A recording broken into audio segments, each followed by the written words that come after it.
Thank you for that, Adrian. Before I move on to introduce the panel, I'm just going to set a little bit of context here. It's not going to come as a surprise to any of you, or at least it shouldn't, that the discussions around nuclear technology have taken on a variety of currents in recent years. Obvious to point out would be the low to no carbon footprint from clean nuclear power. Another would be in this SMR context, which we're going to discuss in a little bit more detail, is the scalability and portability of that technology and that power source. And then another would be the intersection of cost consideration compared to existing energy opportunities, or reliance in many cases for both communities as well as mine sites. And when we think about the opportunities in the mining space for small modular reactors, the first place our mind tends to go is remote northern regions, where operators are neither grid nor pipe connected, and as a result of that energy infrastructure deficit, find themselves reliant almost exclusively, and in some cases exclusively, on diesel fuel. And so the opportunity for this technology to take a leapfrog effect, circumnavigate the need for wholesale and substantial conventional infrastructure build-outs while simultaneously reducing energy costs as well as greenhouse gas emissions, is one that is of interest to mining companies, but also to communities that find themselves in similar circumstances as well. To help us explore this topic today, I'm going to ask our panel members to just introduce themselves briefly, and then we'll move through some questions, and we'll hope to have some time for some questions at the end of the session as well. So Nia, why don't you introduce yourself, and we'll go from there. Thanks, Brendan. My name is Neha Singh. I am the CEO of PACE. PACE stands for Partners in Achieving Change Excellence, and I hate looking at myself in the camera over there. and our focus and interest, really, whenever there's change involved, there's a lot of uncertainty. So our strategic intent is always we activate certainty. And in the small modular reactor space, we're by no means any kind of subject matter expert. We're here bringing the perspective of how do you get concepts such as the concept of a small modular reactor, which is not a concept, it's a reality, actually adopted into the broader context, and what are the challenges and how do we mitigate those challenges. So we're really here from an adoption perspective, and that's our interest in the small modular reactors. Blair. Good afternoon, everyone. My name is Blair Skinner. I'm the mayor of the local government district of Pinawa. It's about an hour east of Winnipeg. Brendan described me as the outlier. I actually worked as a research scientist in the nuclear industry for 14 years, but I've also worked for 12 years in a small underground mine. So I'm familiar with mining issues. I'm not an expert, but I'm familiar with the issues. And I've been on council now for 21 years, the last 13 as being mayor. Pinawa is the host of the Whiteshell Laboratories nuclear research and development lab that's being decommissioned, but it's the ideal site to host a demonstration small modular reactor, one or more.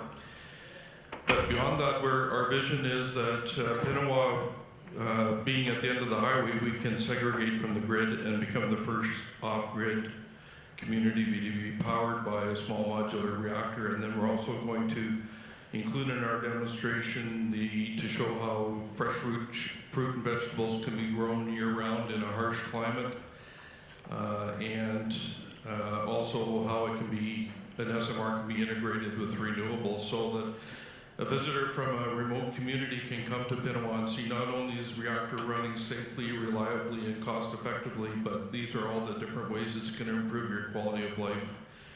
In fact, that's become my mission, is how can we, what are all the different ways can we make people's lives better? Eric. Thank you. Thanks, Brendan.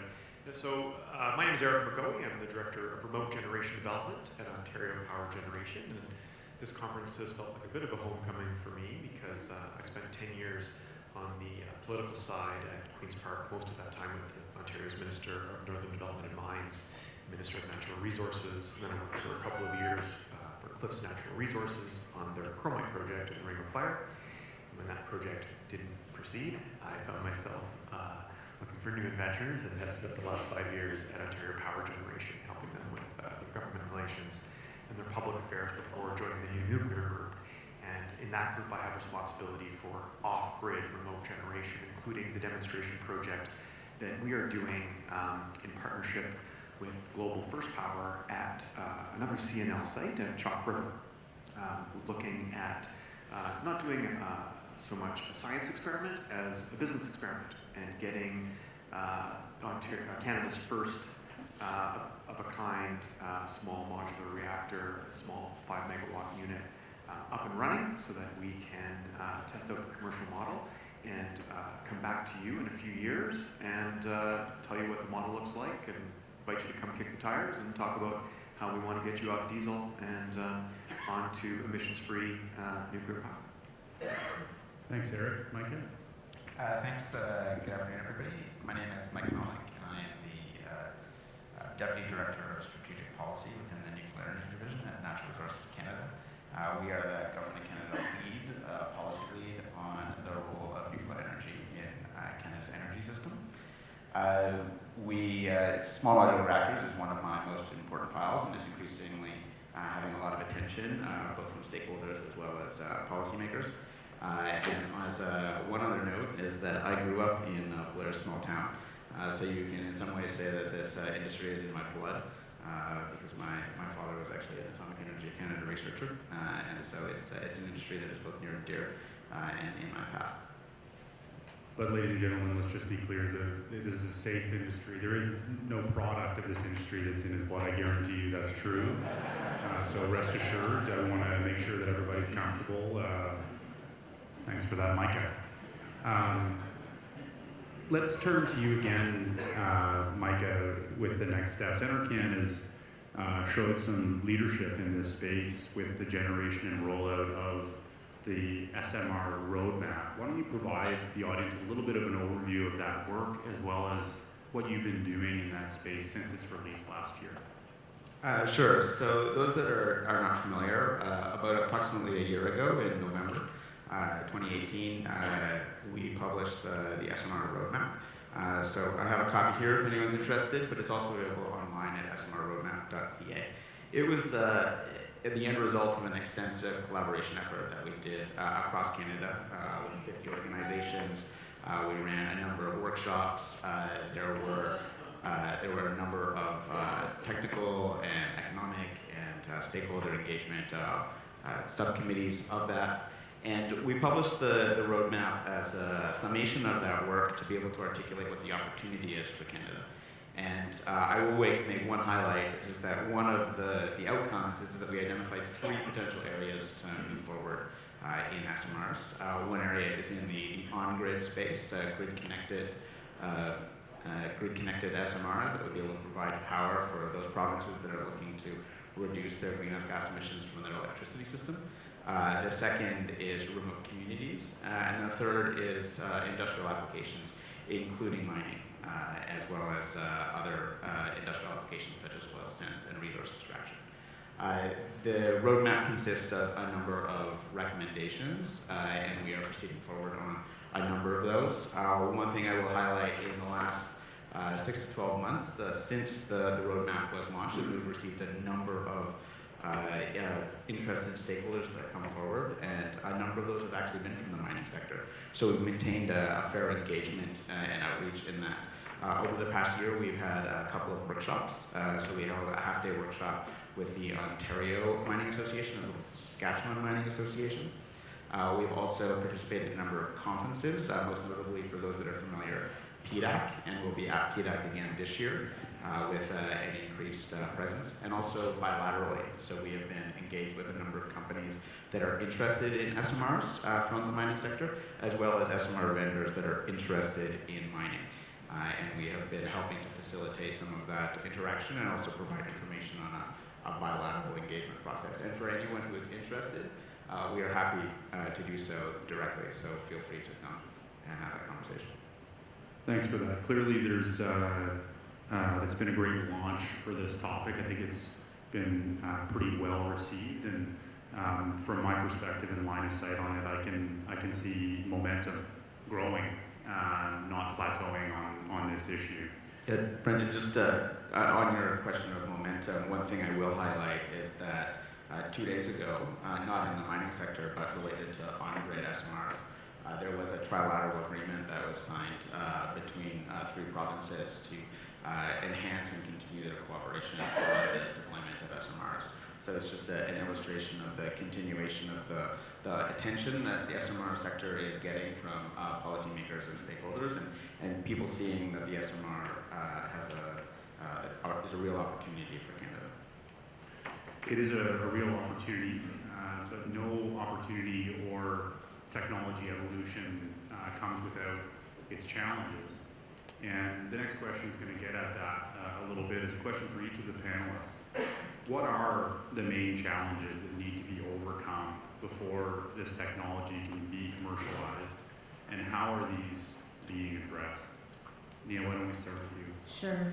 So from our personal perspective, it's first is perception, right? Let's face it, we have a major perception problem, and perception is often reality, right? I don't know how many of you are detail-oriented people, maybe the engineers are, but you know, facts are sometimes irrelevant when it comes to perception.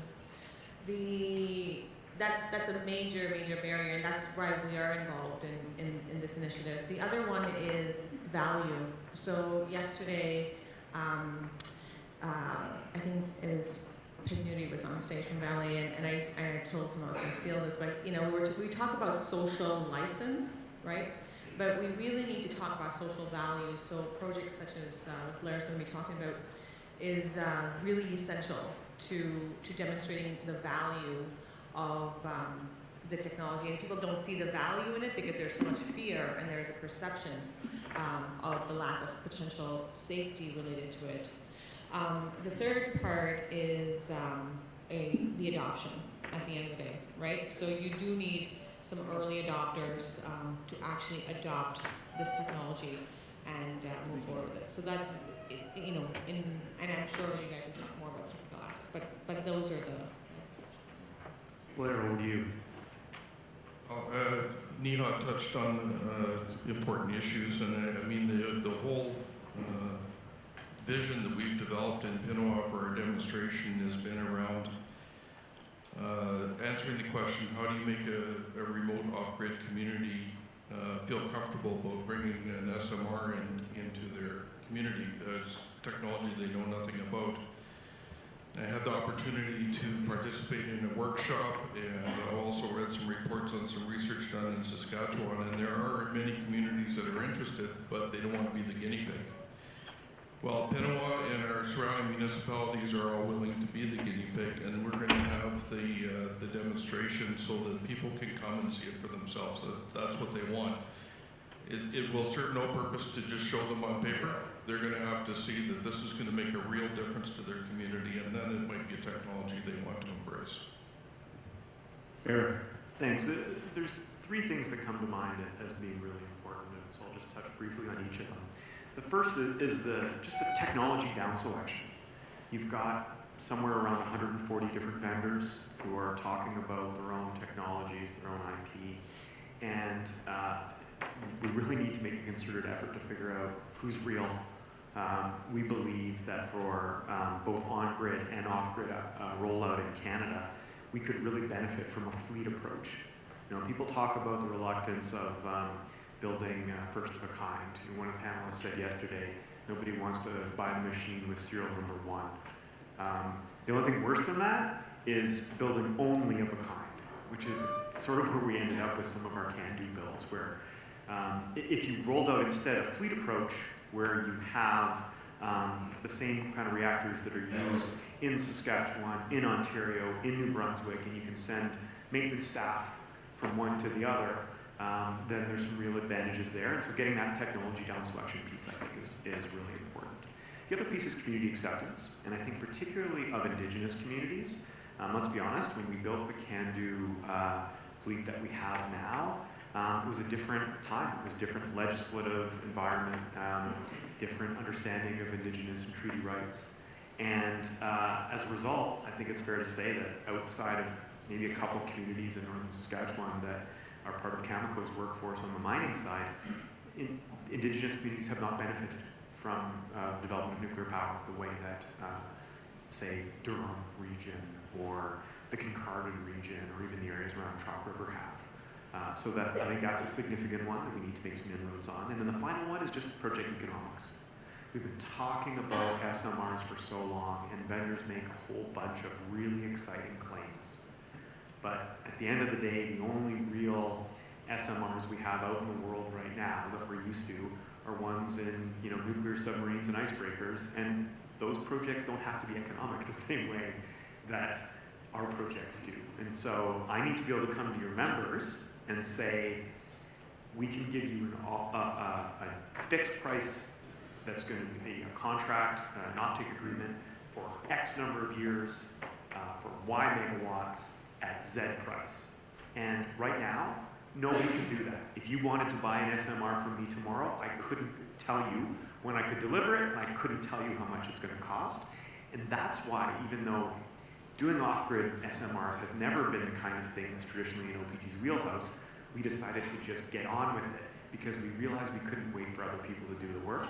And so we're going to do it, we're going to learn some lessons, and we'll get that commercial model right.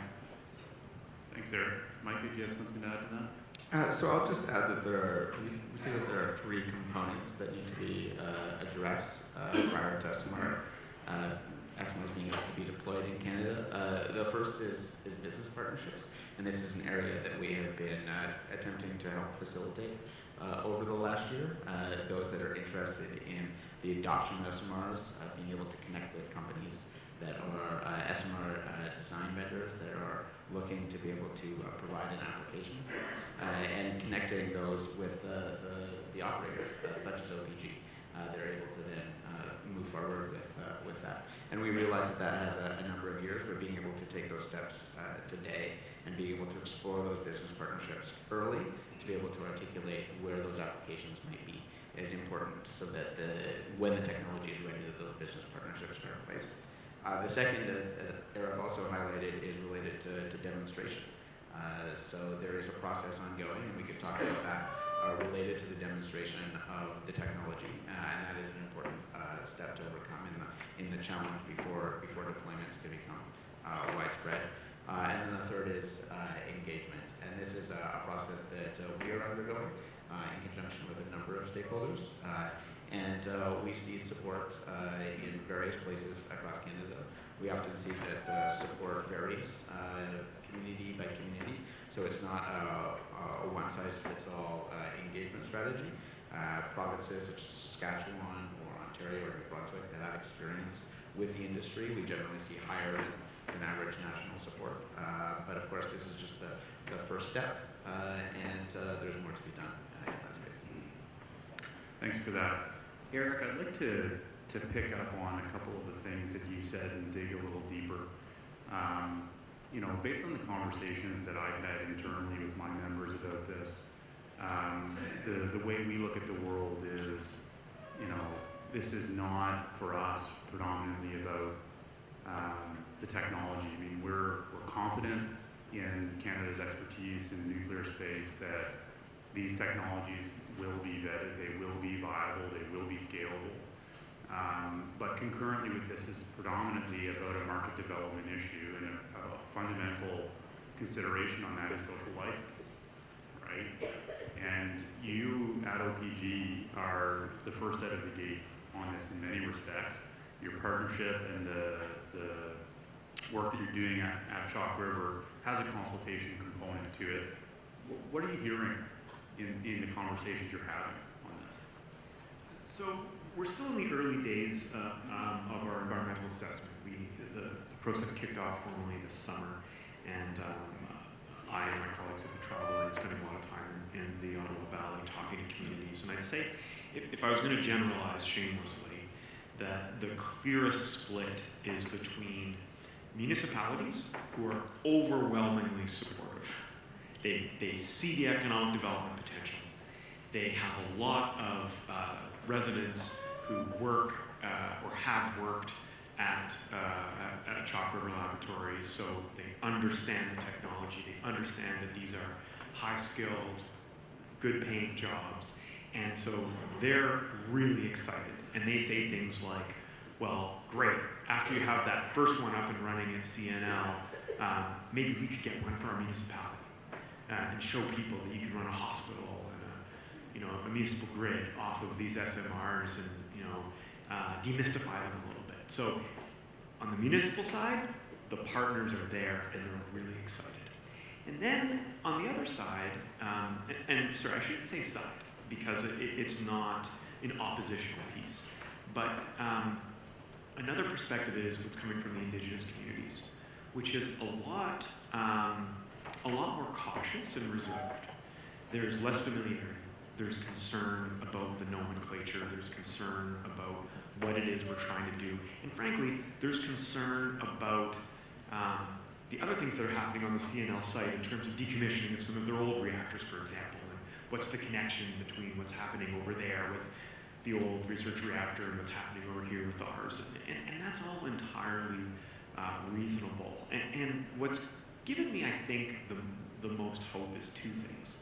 One is there is an open-mindedness, and the questions that we're getting are sincere, curious, very legitimate, reasonable questions, not oppositional, positional stuff. So I think that's been really encouraging. The other piece that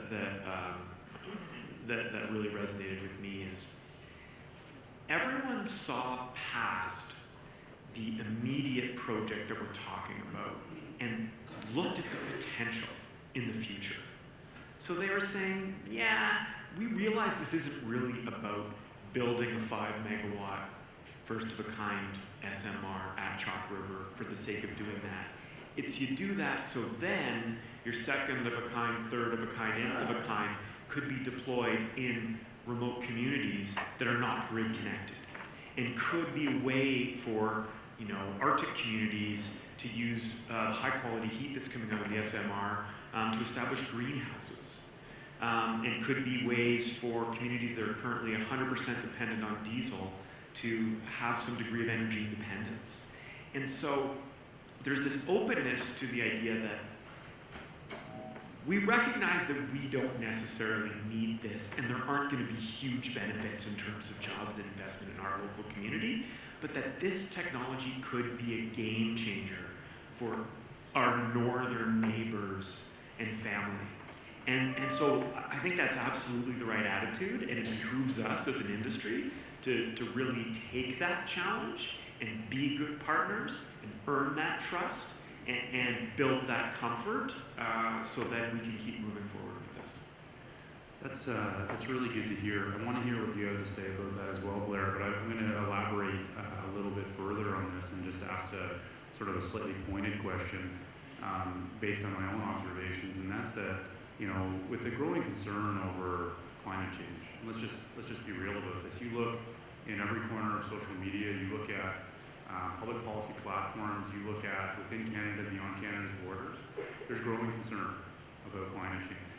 And there's no concern about nuclear technologies.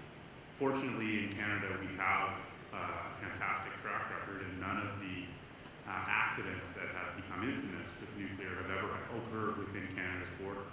But one of the things that I see is a shift in public sentiment towards acceptance of risks in the nuclear space that have a phenomenal track record of being appropriately managed, and a change in acceptance of that compared with an increasing concern over the risks of climate change that are opaque, that are not easily identifiable in the same way. And so noting that this technology is an all tools on the table approach to addressing climate change, in that frame or in that lens and some of the conversations that you had, have you sensed anything like that? And also, Blair, if you wanted to build on some of the points that Eric built, and I think we'll just open this one up to the panel generally if there were concerns or observations in your own conversation. Well, yeah, I definitely want to build on Eric's comments on the Indigenous communities. So there are 6 different communities have claims on the land where the Whiteshell laboratories are situated, and it's interesting to have discussions with them. They weren't consulted when the site was built, but they definitely want to be consulted on anything that happens there in the future. And they have all been very positive about the discussion about small modular reactors, which has been very invigorating for me to hear that openness. One group said, well, this isn't really going to benefit our quality of life here other than job creation, but it's not going to improve our quality of life here, but this is going to help our brothers and sisters in remote communities. And that idea of changing people's lives for the better is very, very compelling. But and isn't that what we need more of in Canada at this time? Yeah. Right? You know, the topic of national unity is so prevalent in the press. So, and the First Nations community closest to us is about an hour north, have been supporting our demonstration idea, but they've also been recently saying they'd like to have number 2 built in their community. And I think that'd be an even more powerful demonstration than the one in Binawa if we had a First Nations community take that on as an even better demonstration. So it's pretty cool to have those discussions. And I think it's timely to, you know, this is the Energy and Mines Conference. So the reason PACE sort of fell into this SMR space is because people in our leadership team really believe in nuclear as a solution to provide, you know, energy to communities who are not absolutely connected to the grid, who have no power other than diesel power, and to improve the quality of life there. So we're passionate about that cause, and there's a real opportunity here because mining companies typically do put out a lot of dollars for their electricity bills, if I would put it that way. I'm not a technical person, so I'll use my own words. You know, the ore bodies are going to be more and more remote as we keep moving on. So I think there's a real opportunity here right now to look at starting the collaboration with mines who have potential ore bodies who are quite remote, that are not connected to grid power, and consider this as a viable option, not just for the mining companies, but really to have communities be self-sustaining, like to, you know, potentially have factories being powered by SMRs, to potentially have economic development, to have greenhouses grow their own food. There's so much that can be done, and we're just, you know, we need to take advantage of this opportunity right now. Did you want to add to that, Micah? Yeah, so one thing I will highlight is that we've seen an increasing conversation around nuclear more broadly, and that global climate authorities such as the International Energy Agency or the UN framework on climate change have highlighted the role of nuclear in enabling us to meet targets that we've set, including under the Paris Agreement. And in Canada, nuclear is already playing an important role. It's 15% of our electricity, and it offsets approximately 50 million tons of CO2 every year. So this is an important part of the climate conversation, and it is part of the way that we are going forward. There are opportunities, bringing it back to the conversation we're having related to SMRs, for SMRs to be able to decarbonize those types of applications which may be more difficult for other alternates to be able to decarbonize, in particular in remote sites, such as industrial sites, and in particular for heat loads. Yeah, absolutely. Nuclear represents 15% of Canada's generation mix, but 60% of Ontario's. Right? The reason that Ontario was able to get off coal was because we brought in renewables and significantly ramped up nuclear. And so I think that looks like the model.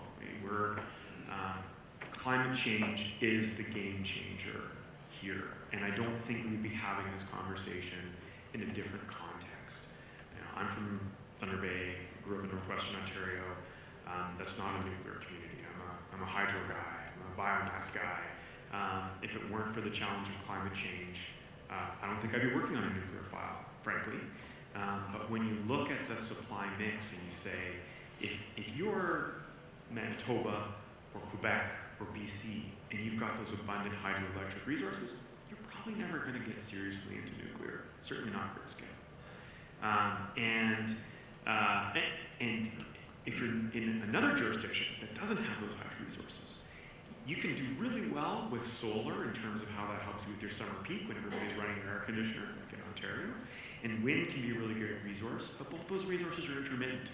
So where's your base load going to come from? And what's really exciting about SMRs is that not only can you run them as reliable baseload power 24/7, but they also do have some ramping and some thermal storage capabilities. So you can use them to enable the integration of renewables, whether you're talking about a grid or whether you're talking about a microgrid, the kind you'd have in a mining operation.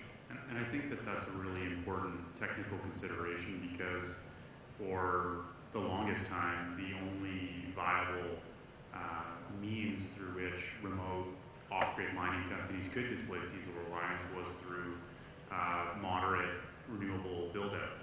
And you see that at the Raglan mine site, and you see that at Diavik, and we know that Agnico Eagle is looking at doing the same thing. And you see that all sites who operate in an environment where they're paying, 30 plus cents a kilowatt hour for electricity, of course, they're looking at opportunities to displace this. And even in hydro-rich regions like Quebec, it's a massive province. The grid does not extend to every corner, and so that off-grid reality is still going to be one that will generate and attract interest for this technology moving forward. I'm going to jump to a question here, because we did touch in our conversation on a couple of things that we were going to explore in more targeted questions. But I'm going to jump to this one here, and that is, obviously we've explored a lot of the benefits, we've explored the value proposition, we've explored some of the perceived challenges in terms of social license and market development. Like, what time frame are we looking at for this? Where are we at in the process now? And looking forward, what should the audience take away as sort of a realistic, rough estimate timeline for technological viability in a deployment sense in this space? So I'll start on that, Brendan. So I think that there's two elements of timeline that I will discuss. The first is related to technology development and demonstration. Many might be familiar with the process that is ongoing right now with Canadian nuclear laboratories and at the Atomic Energy Canada sites, in which I'm sure that some of my fellow panelists have some commentary. It is an ongoing process. There was 19 expressions of interest to be able to site a demonstration at those sites, and CNL has adopted a multi-stage process. Various technologies are at different stages along that process, but the intention is that there will be an operational demonstration by 2026. So that's the first element of the time frame. The second is related to regulatory timeframes. Obviously, as you are considering opportunities in this space, you will be thinking about regulation. The Canadian Nuclear Safety Commission is the regulator, and that all SMRs would have to go through that process and be licensed. The indications for a first of a kind would be that, depending on the complexity, that time frame for regulation may be in the order of 5 years. But CNSC is prepared and ready already to regulate SMRs and are looking to shorten that time frame as the technology, the first demonstrations, are able to come on stream. And the third element of time frame that I will talk about is related to collaboration and business partnerships. So now is the opportunity to be able to start in those conversations, and I would highlight that we are familiar with some that are already starting along the lines of examining feasibility studies so that they are ready when the technology is ready. And so mining companies that are considering those are being prepared and see this as an opportunity to be able to address the economics as well as decarbonize and enable the operation of their fleets. So in terms of the projects that we're working on, we think that our plan is to have a grid scale SMR operating at our Darlington site by 2028. The idea is by doing that, building that first of a kind, setting the stage for that fleet approach, you could allow provinces like Saskatchewan to participate in the technology selection process. Be there, embedded, working alongside us as we are doing our site preparation and design and commissioning work, so that they would be confident enough to order their own grid scale SMRs before 2030, which would allow them to do something really important, and that is to bypass what would otherwise be the necessity of constructing natural gas-fired generation to replace the coal that's coming off the grid. So that way, Saskatchewan could start hitting their 2030 targets. So OPG is looking at moving first because we've got a license for the site, we've got a completed EA, and so if we go first, that de-risks things for Saskatchewan, and it can help Saskatchewan meet their carbon targets for 2030. So that's an important timeline for us. Off-grid, we think our Chalk River demonstration project will be up and running by 2026, and that again you would be able to move fairly quickly after that to get your second and third of a kind units deployed. There, the question is going to be, who are the customers, and is the price right? Is the commercial model right? And have we right-sized the units for the demand? So if a Callaway decides that they want to use SMRs, they could probably use 2 5-megawatt units and be fine. If you've got a mine that has a 20-megawatt load, is 4 units going to be the most economical way for you to do that, or do you need something of a different size? So those are the timelines we're looking at. I think that's helpful. So the last question is more, what are the next steps to get there? We talked about the piloting, we talked about some of these things. I know that each of you have your own perspectives on that. So we're going to do a quick round of immediate next steps as we move towards those timelines. And then I'd like to turn to the Slido as well as just general questions from the audience. So Mia, why don't we start with you? Sure. So I really think the immediate next steps are to identify real burning need and as much as possible mitigate as much risk, perceived risk that there is in relation to looking at SMRs as a viable option for baseload power for remote communities who are not connected to grid.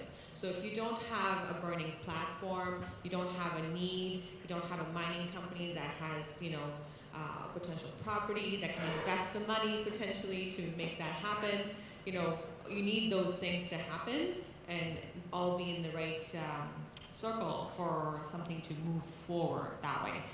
You guys have talked about time frames. I don't know anything about the technology time frames, but if the technology is ready, the only thing that's really going to move it forward is eliminating the perception, changing the branding of it a lot, and really adding value to disconnected communities right now. Well, the next steps for us are to continue down the path that we're on, and that is to continue to work with a vendor who wants to build at our site towards getting licensing. That's a big step, of course, but also pulling together all the components of the vision we have of demonstrating the quality of life changes that can be made for remote communities. So there's a lot of moving parts there that we have to work on, and we have a lot of very interested partners who are going to help us with those, including universities and colleges and so on. So got them. It'll be a matter of organizing the people who've already committed to help and getting them moving forward. Thanks, Blair. So it feels to me like we need to do two things. One is we just need to make this real. We've been talking about SMRs for so long that I don't blame people for saying, yeah, call me when you've got one. It's actually an entirely reasonable position to take because there's been so much boosterism. Sometimes I do get flashbacks to my Ring of Fire days, right? Where it's like, okay, if the potential's there, like what's happening? Why isn't it there? Why aren't we building things, right? So I think that's on us. And we need to actually get things done, hit the milestones, move the yardsticks, and show people that this is real. Concurrent with that, and separate from that, we need to look at building that community acceptance and go out and listen. Listen to the concerns people have. Listen to the fears that people have, the aspirations that communities have. I mean, just looking at the questions that are coming in on Slido, this is a friendly room. This is a room full of smart, technical people who are open to new technologies. This isn't a Greenpeace annual general meeting with people who are dyed-in-the-wool anti-nuclear, but there's very tough, very fair questions about the way that the industry has historically failed to perform on new builds and on some refurbs around the world. We've got a wonderful safety record in Canada, but there's a couple of disasters that any of us could name, single words that everyone in this room associates with nuclear being super dangerous. So I think the social acceptance piece is a real challenge, and particularly when you look at the fact that support for nuclear tracks exactly with places that nuclear has been used and employed a lot of people for long periods of time. So if we're going to put nuclear in places outside of those concentrated regions of support, how are you going to get people to be excited about that? How are you going to get people to be accepting about that? And I think that's a real challenge that we have. Okay. Sure, so I'll speak to a few next steps, although I will highlight that we, as many of you know, had an election in Canada, and that there's an incoming government with a new mandate, and we have a new minister, so we're just in the process of briefing that new minister and discussing what the next steps for the federal government might be. I will highlight one thing that we will continue to do, and that is to use our convening power and our engagement to be able to push the industry forward. We have identified and will be in the future engaging more on facilitation of the investment side. So we have continued with outreach. Earlier this year, we were at Globe Capital as well as at the Bloomberg New Energy Finance in New York, and we'll be going down to the BMO Mining and Investment Conference in Florida. And then the other element that we are working on, and you're starting to see some movement on, is related to international enabling frameworks.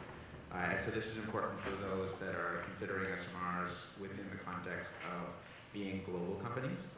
So the first application may be in Canada, but globally there's a number of opportunities to be able to use SMRs. And so we are in the early stage of engagement on that international collaboration. And I think that you see the first steps of that as we speak, with CNSC collaborating with the US regulator to be able to collaborate on technical reviews of SMRs. Thanks for that. So we have a little bit of time left, and I'm staring down those questions on the Slido map. There's a few on there. I think they all ultimately come from the same place. And the reality is there is an intricate relationship between social acceptance and confidence and trust in public institutions like regulatory processes. And at the end of the day, the views that you have, that we all have, on these concerns are going to play out in the interrelationship between those two things. And so, while I look at those slides, I'm not a nuclear physicist. I'm not going to feign a poor attempt to talk about half-lives and nuclear waste and the challenges that those materials and wastes can present. But I will look backward and look into the track record that Canada has in generating its power, the up and down supply chain from an extraction standpoint, refining standpoint, a consumption standpoint, the recent process that was just launched to manage existing nuclear waste moving forward. And I will look on that with a degree of confidence that many of the questions that orient around the best way to manage this are questions that have been, the industry has been gripped with for a long time. I'm not here to convince you. I think that ultimately the question you ask, or we all ask on this is, do I trust this? I have to convince myself. And as proponents of this technology, at this stage in the process, that's part of what we're doing. We're having a conversation to raise awareness that this is happening, that there's a value proposition here. It's not a home run, but that there's also, that 245,500 years remark. You look at climate change forecasts for global warming. I don't know if we have 245,500 years for that either. Is that a place I'd like to be? No, I don't like to be in that place. But at the end of the day, we do have to make decisions about what the best pathway forward is. Is this technology a silver bullet? No. Can it have a role? I think it can. Ultimately, what happens between now and 2026 is going to be critical in determining whether it will have that role. And I think that's probably about as far as we can go down some of these questions right now. One last call to the panel on that, if you guys want to add anything in that space. So, I'm the guy who works for utilities, so I should be the one who gets to answer the tough questions about waste. I would say that there's two answers. One is there is a plan in the medium term for long-term disposal of waste, and essentially it's very the Nuclear Waste Management Organization, federal organization, has a mandate to worry about all of the used fuel, and the plan is that they've now narrowed it down to 2 sites. They were at 4 sites a week ago, and they just narrowed it down further. So they found willing host communities that would agree to be long-term repositories for a deep geological repository. So that's the obvious one. The second piece that's interesting is that when you look past the what's ready to go into service by 2030 model, and you start to look at what are the advanced reactor technologies that show a lot of promise for maybe the mid-2030s, and you start talking about molten salt reactors. This is where New Brunswick has really gone all in with working with companies like ARC and Voltex. What they're proposing is, let's reuse that old radioactive CANDU fuel, because we took power out of that uranium, that natural uranium, and using the technology of the day. And now we've got better technology, and there's still a lot of energy inside those used fuel bundles. Let's reprocess it and use those and come out with a smaller volume of radioactive material at the end. So you're not talking about making more waste. You're talking about dealing with the waste you already have and reusing that. And I think that is really changes the terms of the debate in terms of the sustainability of nuclear. So is it ready now? No. But it has a lot of promise. And so I think what we're really looking at is there's going to be some work that we do between now and 2030 with the technology that's deployable today because of the urgency of climate change and our need to hit those carbon reduction targets. And then the next phase is where we start getting really creative and really interesting in terms of reusing fuel. Yeah, and I'll just make one comment on the waste side, is that, as Eric referred to, that there is a plan. The regulatory, legislative, and practice on this in Canada is established, is well established, and that SMR, any sort of components of spent fuel that would come out of SMRs would be a part of that plan. And you just have to look at the process that the WMO has gone through in order to achieve community acceptance. So they had a solicitation for interested communities, and 22 communities across Canada put up their hand and said, we would like to be evaluated for the potential to be able to host this deep geological repository. And so the NWMA went through a process where they evaluated the geology, and it turns out that we've got some pretty good rocks in Canada, so that's a useful thing, and then also evaluated community engagement and acceptance. And so now it's come down to two potential communities that would be the host community. And I think that that's an example of how Canada has played a leadership role in achieving a long-term management plan for waste, and that waste would be from SMRs would be a component of that. Well, thank you very much. Thanks to the panel. Oh, Blair, did you have a last comment there? Well, I just wanted to comment that in where nuclear reactors are operating, and this would also be true for SMRs, for every kilowatt that's produced, there's a contribution that goes into a fund to decommission the reactor, and another contribution that goes into a trust fund for disposal of the used fuel. So the money has already been accumulating for decades to pay for this, and we're living that in Pinawa right now because our nuclear research and development site is being decommissioned, and the money was set aside by the federal government years ago to decommission a nuclear site, and that's being done. So while a lot of people think there's no plan, in fact there's an entirely comprehensive plan, and it's required by law. Great, thanks very much to the panel. I hope that that was informative, and I'm sure that we may have a few minutes afterwards to have some one-on-one chats outside if folks are interested. Thank you.